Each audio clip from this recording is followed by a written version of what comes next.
उसने अपने फल की डलिया नीचे रखी, ठाकुर जी फल देख रहे हैं कौन से लेने। अब उंगली करके ठाकुर जी कह रहे हैं जेवारो दे दो, जेवारो दे दो, ये दे दो, ये दे दो, करते करते करते पूरी डलिया ही कह दी, बोले सबरी दे दो। गोपी बोली अरे लाला ये सब ऐसे ही ले जाएगो, कछु देगो ना मुकू। अरे ऐसे ना मिलो, करे कछु देनो पड़े, चल कछु दे मुकू तभी मिलेगी।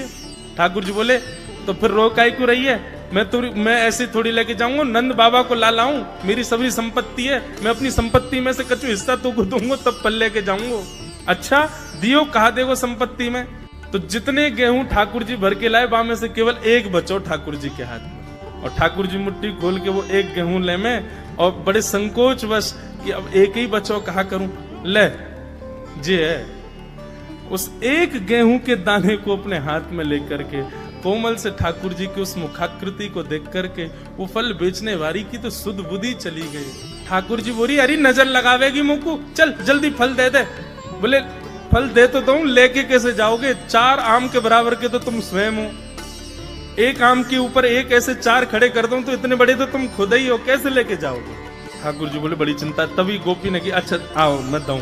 ठाकुर जी को हाथ पकड़ करके उनकी कारी कमरी खोली, उनकी पीताम्बरी ने ढीली करी, और ठाकुर जी के कछु फल तो कमरिया में बांध दिए, कछु पामन में बांध दिए, कछु हाथन में बाजूबंद बना के बांध दिए, कछु गरे में लटकाए दिए, ऐसे कपड़ान में फल भर भर के ठाकुर जी के पूरे अंग में फल लटका दिए। अब ठाकुर जी को पेट तो है गयो ऐसो, यहाँ ते कमर निकल रही है, पीछे ते निकल रहा है, पीछे बस्ता की तरह वहां में कपड़ा में फल बंधे भये हैं, हाथन में बाजूबंद में भी केला आदि आदि सब बंधे भये हैं, और ऐसे ठाकुर जी मटकते भये, उछलते भये, और बड़ो श्रम है रोए, उठा नहीं पा रहे पाम को, इतना भारी है गयो पाम, और जैसे तैसे खिसक खिसक करके नंद भवन की ओर जा रहे हैं। इस रूप को जब उस फल बेचने वाली ने देखा, उसने अपनी फल की डलिया उठाई, और फल की डलिया उठा करके जब सिर पर रखी तो आगे चलते हुए नेत्र बंद हो गए।